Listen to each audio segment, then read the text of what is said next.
that diversity. I witnessed us doing right by the Vietnamese boat people after Vietnam, and I think that we can lead. And more importantly, I'm not going to leave people to grow up in refugee camps who will grow up to be the next generation of insurgents who shoot down American helicopters like the one who shot me down. We are endangering Americans when we send out the message that we hate Islam, that we will turn our back on the weakest and vulnerable, and that we will not uphold the very values that we espouse. And yes, Thank you, the very values my family fought to establish in the revolution. Senator Kirk. I would say that there's a big difference between Congresswoman Duckworth and I on the refugee issue of the Syrian refugees. I would note that the director of the FBI, James Comey, said a common sense thing that he cannot deploy FBI agents throughout the Syrian civil war to collect intelligence on all the refugees. And the director of national intelligence, General Clapper, has also said there is no database to check these people. Congresswoman Duckworth can tell you some palaver about how the administration got on top of their guys and said, you got to say that there is vetting there. When even these brave, good servants of the president have said there is no database to check against the Syrian refugees. Remember, the policy that I recommend is similar to the policy the president adopted with regard to Iraqi refugees.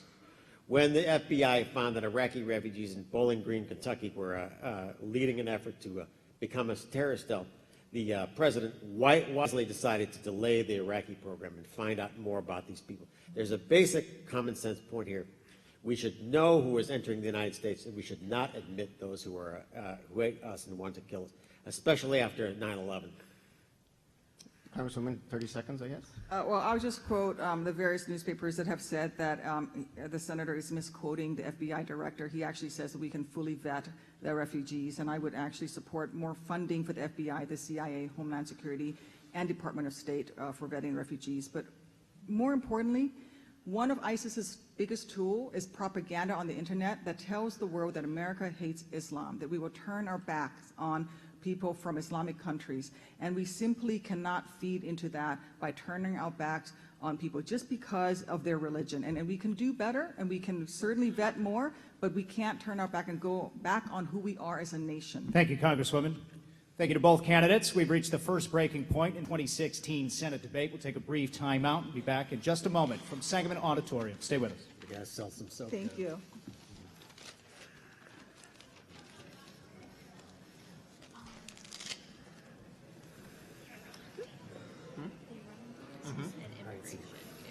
Correct.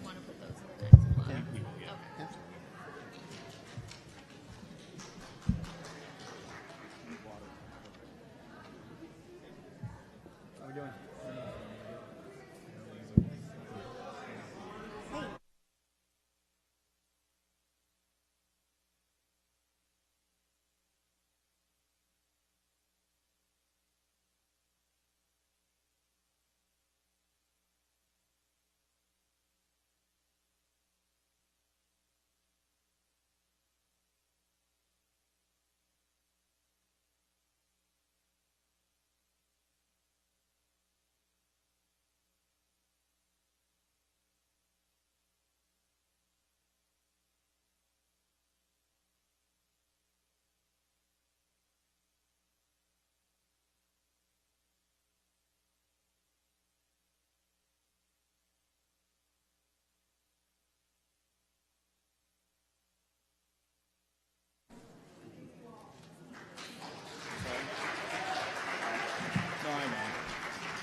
How are you? Okay.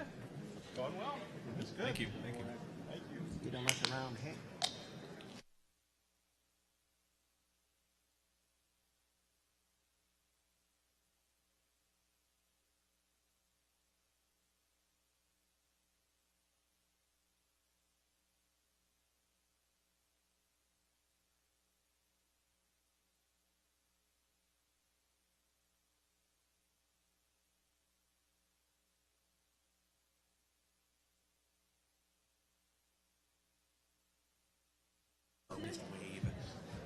Someone's probably also leaving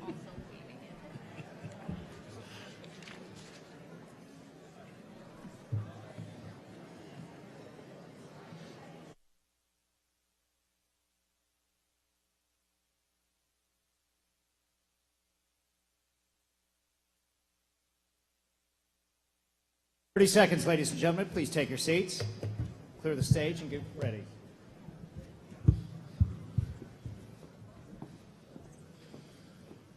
Oops, I'm sorry. Sorry. It's never graceful, sorry. Got to get Abigail back up here.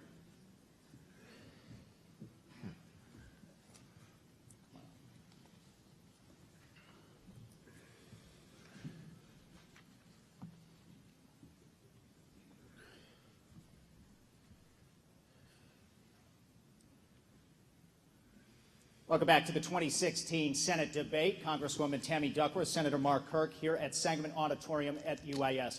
We begin our second segment right now with a special block of questions from students that have written these questions themselves. We begin with Will Newton. Will is a senior here at UIS. He's a political science major and also a student ambassador with UIS Admissions. Will, your question. Good evening.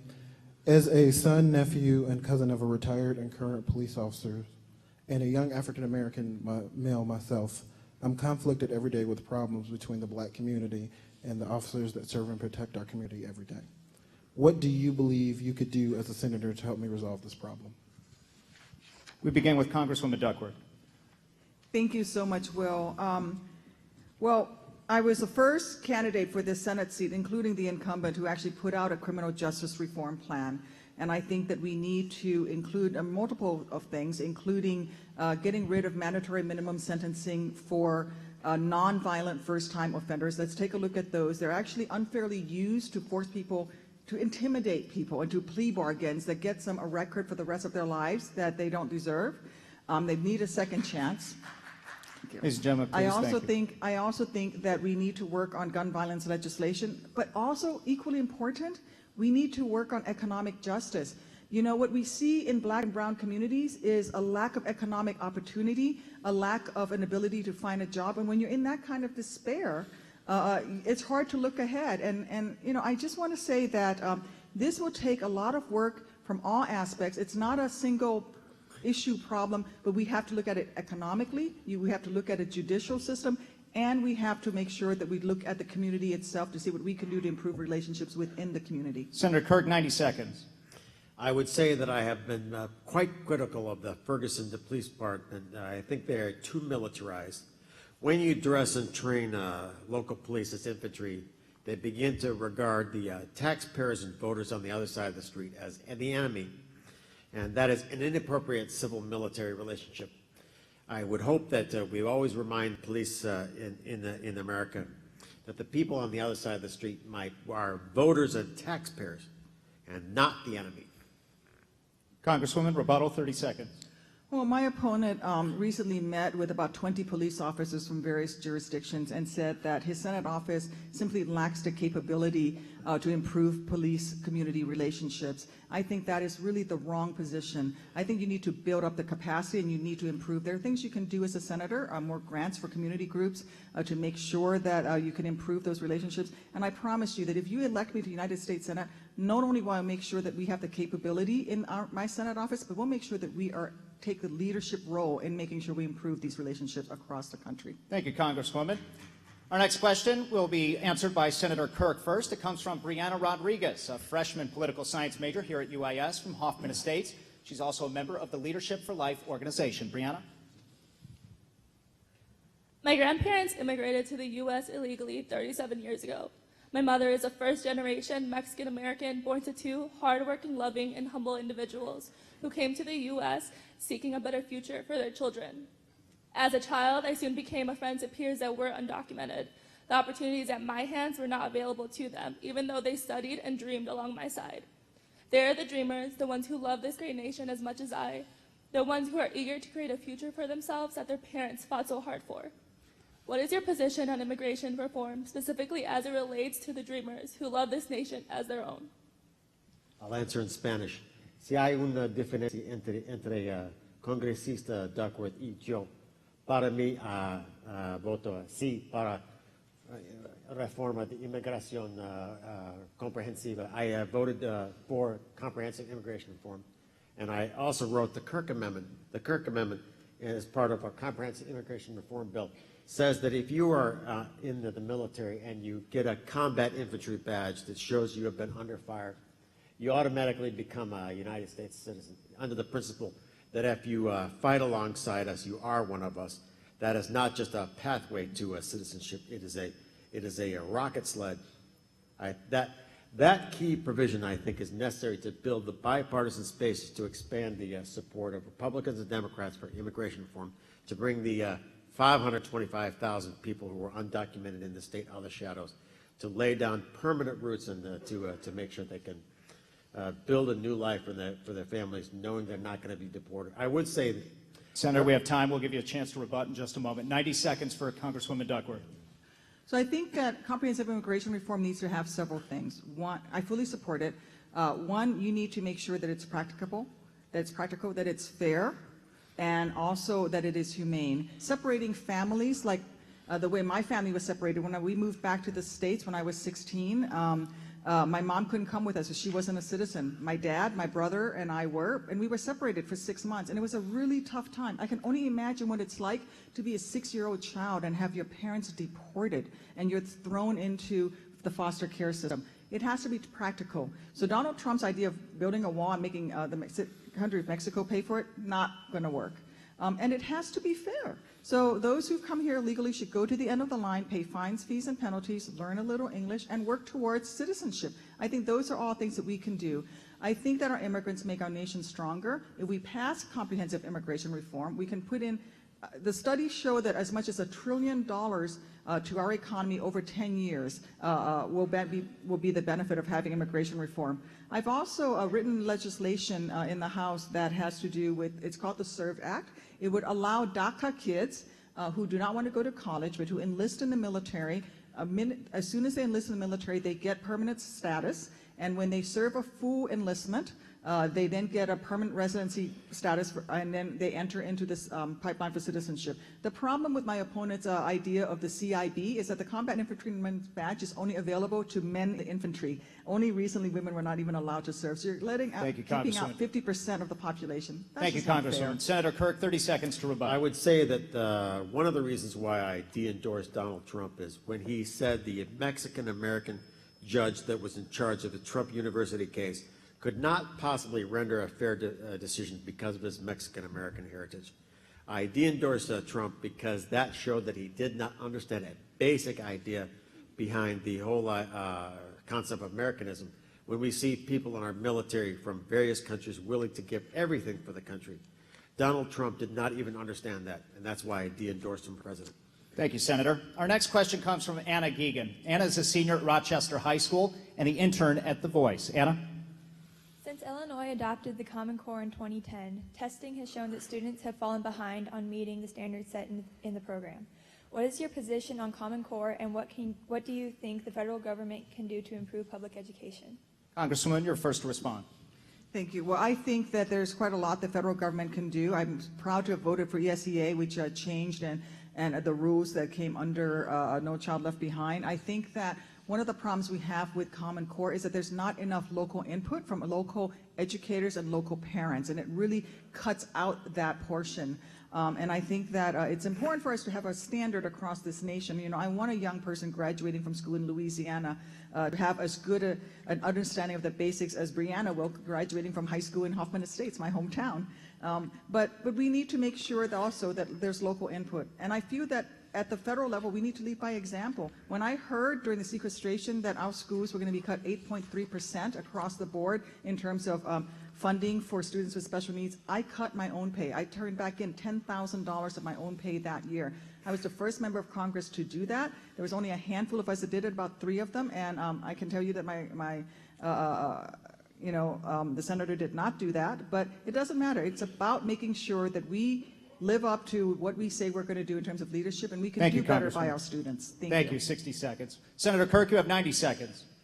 I do not support Common Core and have strongly backed full fund for the special education program in the United States under the IDEA Act.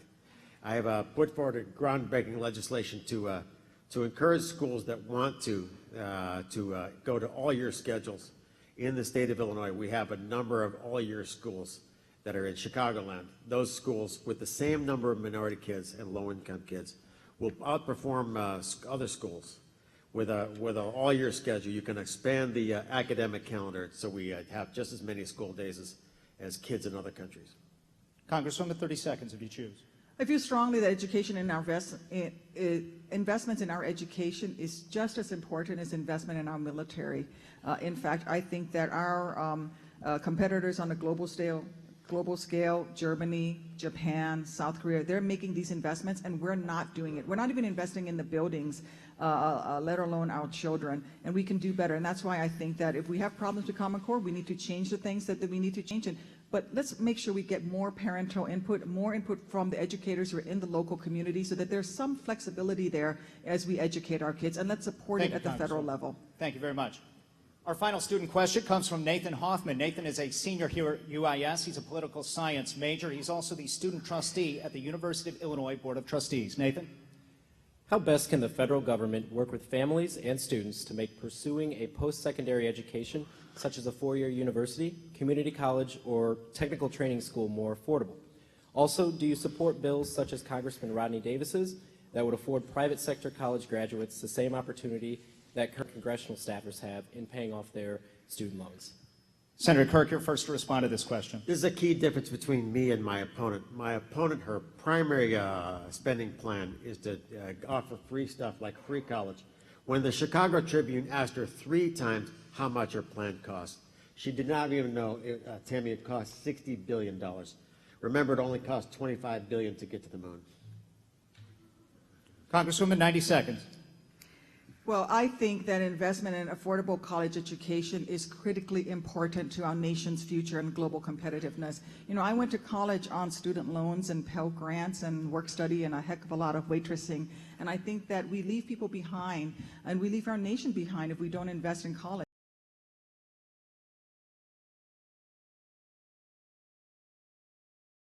Kids start off their post-education careers with $30,000, $40,000, $50,000 in loan debt. And now they're not becoming consumers. They're not saving money towards a mortgage. That's simply wrong. My opponent voted against allowing students to refinance student loan debt. You know, that's just a giveaway to the big banks. Let's allow students to refinance student loan debt. It's why I introduced the In the Red Act. I also am working towards free community college. I don't think of it as a giveaway, and we will pay for it by closing tax loopholes for the top 1%, by enacting the Buffett rule, and by making sure that we make companies that send jobs overseas pay taxes for trying to do that. Let's invest in our kids and our communities. When I travel around this state, it doesn't matter where I am, families are worried about whether they can send their kids to school. And we don't have an educated workforce, then we do not compete on a global scale. You know, when we talk to manufacturers and we ask them, what is the one thing that's keeping you from expanding your market share? You know what manufacturers say? Lack of a trained workforce. And yet we turn our backs on students. We are mortgaging our future. We can't afford to do that. I disagree with my opponent. I don't think it's a giveaway. I don't think it's a handout. I don't think it's an entitlement. I think it's an investment in America to allow students to be able to afford to go to college. Thank you, Congresswoman. Senator, you have 30 seconds to rebut. There's a difference between the two of us. She wants to spend more and tax more and borrow more and pushes it even farther in the red. I want to spend less and tax less to make sure that we can fix this economy. When you don't even know how much your signature spending program costs, it's an example of everything that's wrong with Washington. We as citizens of Illinois have a duty to protect the people of this country from the kind of economics that have collapsed the economy in Puerto Rico, of Greece and Puerto Rico. We got to make sure that we run our government in a way so that there's no financial collapse. Thank you, Senator. Time is up. I thank all the students for your questions. I appreciate that. We now move on to the panelist questions in Section 2. Jim Leach will ask the first question. Congresswoman, you'll be first to respond. Jim? The Obama administration generated controversy with federal rules requiring schools to let transgender students use the restrooms and locker rooms that correspond with their gender identity. What should federal law and policy mandate regarding protections for transgender individuals?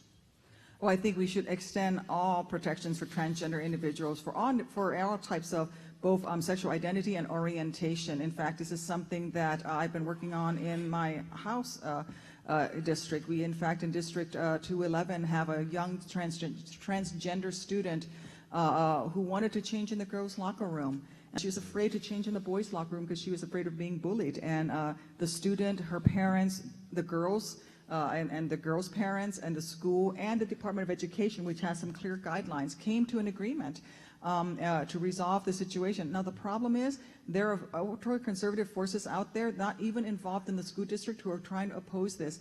I think our kids are vulnerable. I think as they're growing up, this is a tough time, and we should provide equal protection under the law to everyone, regardless of their race, their gender, their religion, their orientation. Let's live together and invest in each other and understand that we're all people and we all deserve protection. Thank you, Congresswoman. Senator Kirk, you have 90 seconds. Ladies I and gentlemen. believe that I'm very proud of my record on gay rights, that I was endorsed by the Human Rights Campaign over my opponent, who's a Democrat. It's very unusual for a Republican to get that HRC kind of endorsement. And I've also backed the Equality Act with Senator from Oregon to make sure that we can make sure we equalize the #1 Civil Rights Act of our time. Congresswoman, 30 seconds to respond.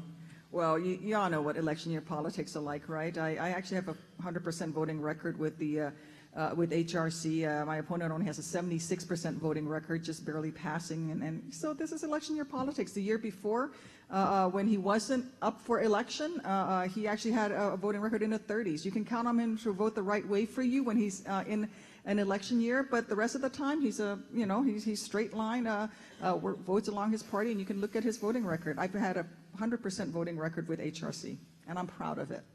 Let's move on to Jordan Evadea's question. Senator Kirk, you'll respond first. She has so arrogant. Senator, let's wait for the next question, please. You can use that time however you want, Senator. The Affordable Care Act is going through growing pains, according to President Obama. Recent reports suggest that premiums for plans on the marketplace are expected to increase by percentages in the double digits. But millions of people now have health insurance, and popular aspects of the law are things like allowing dependents to stay on your coverage until they're 26 and covering those with pre-existing conditions. So what do you think needs to be done with the Affordable Care Act? And if you want to replace it, please explain with what? 60 seconds, Senator Kirk. I would say the things that we should replace the ACA with is making sure that we have lawsuit reform. If we have lawsuit reform, we'll dramatically lower the cost of health care in America. You, as a United States citizen, should be allowed to buy health insurance from any state in the union. If you can buy car insurance from a Green Gecko in Northern Virginia, you should be allowed to buy health insurance from any state. We should have complete competition on that in the national market. Congresswoman Duckworth. Well, I don't agree with my opponent who just said that he wanted to end the Affordable Care Act. There are problems with it, and we need to fix it. And I voted to fix it. I voted to end the medical device tax. I think also we need to look at some of the bipartisan solutions that are on the table right now. For example, there are folks who can drop it during the grace period, even after having had a major surgery. So people are signing up knowing that they need gallbladder surgery, having it in a 90-day grace period, and then dropping it as soon as they've had the surgery. One of the common sense bipartisan things that you can do is to actually just say, if you have a procedure, then you just keep the insurance through the whole year. What I'm not willing to do is to put people out on the streets to fend for themselves with health insurance companies. It's simply not acceptable. And I think that women shouldn't pay more for their health insurance, and they don't under the ACA. I think people with pre-existing condition, I have a pre-existing condition, shouldn't have to fight insurance companies to be covered. You know, my opponent he's all about privatization. He voted twice to privatize Medicare, and Medicare as we know it, and put senior citizens like my mom out on the streets with a $600 voucher to go find her own health insurance. That's not the solution. Let's not put Americans out on the streets. Let's fix the problem, and there are bipartisan solutions to do it. And if you send me to the United States Senate, I will work in a bipartisan way to fix it, because I've already done so in the House. Thank you. Senator Kirk, 30 seconds if you choose. Let's just look at what Bill Clinton said about the Obamacare Act. He said it was crazy, and he was correct. Once we have a 50% increase for people in Illinois and much less choice, that's not good. If we are raising costs and lowering choice, that we are heading in the wrong direction. Our next question for the panelists comes from Bernie Schoenberg. Congresswoman Duckworth will respond first. Bernie. Congresswoman, it's clear from some television ads I saw that the Iran nuclear deal has been a point of contention in this race. Please tell us your opinion of the deal and why your position is best for the national security of the country. Sure. Well, Iran, I ended up voting for the Iran nuclear deal because from the evidence that was shown to me, Iran was a pre-nuclear state within months, just a few months, in fact, of gaining nuclear power, nuclear capability, and the Iran nuclear deal stopped that. I think that we do have to watch out for the increased funding that Iran now has and bulk up our support against terrorism to include our support for our greatest ally in the Middle East, which is Israel. I think this is where we have to come up with a bipartisan solution. I, in fact, voted to increase funding for the Iron Dome program in Israel, for example. But this is where my opponent has not made decisions that have made sense. I mean, he signed the letter to the Ayatollah to undermine our own nation as we were engaged in the negotiations. He said that the letter would bounce off their turbans and called the President Barack Hussein Obama. These are not the words of a fitting of a United States senator at a time when we're dealing with a potential nuclear crisis. Thank you, Congresswoman. Senator Kirk, you have 90 seconds. One of my proudest achievements in office has been building the bipartisan consensus behind Iran sanctions. I took the Senate to 2 votes on Iran. I got the votes of every single Democrat, including Bernie Sanders, on that point.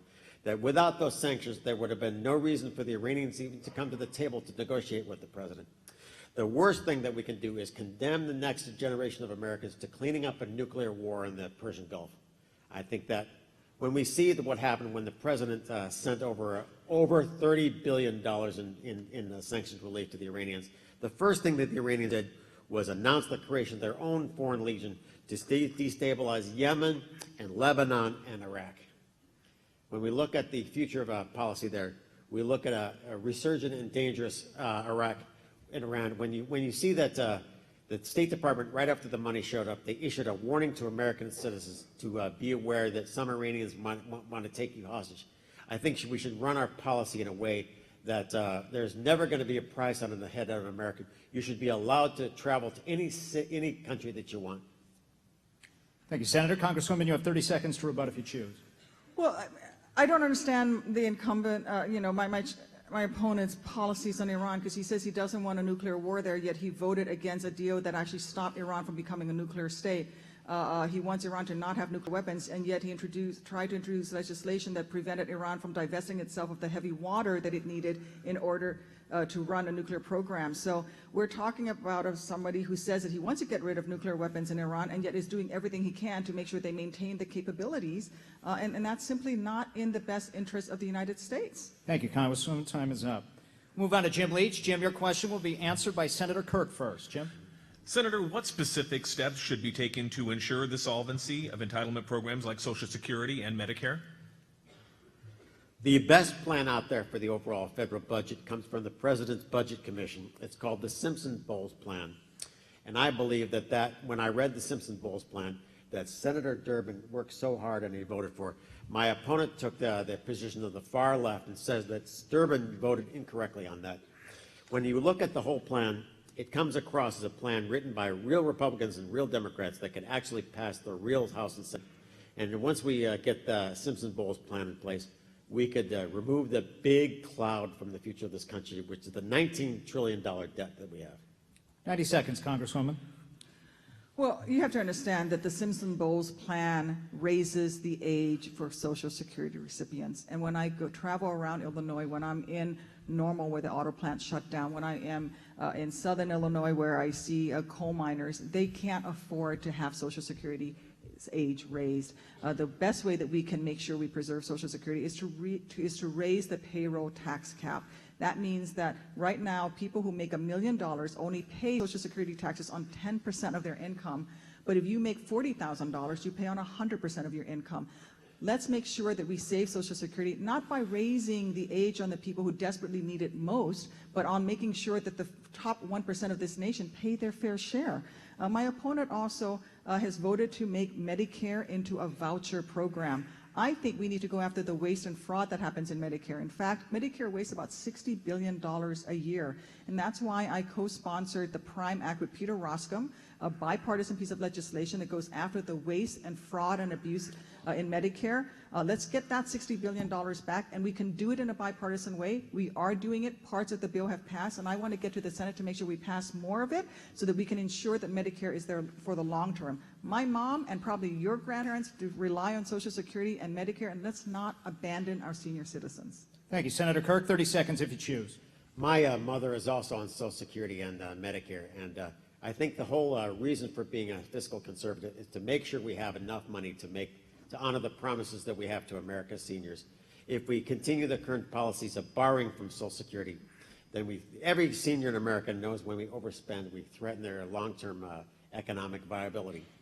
That we gotta adopt policies like I've been advocating to spend less, tax less, borrow less, and get us out of the red.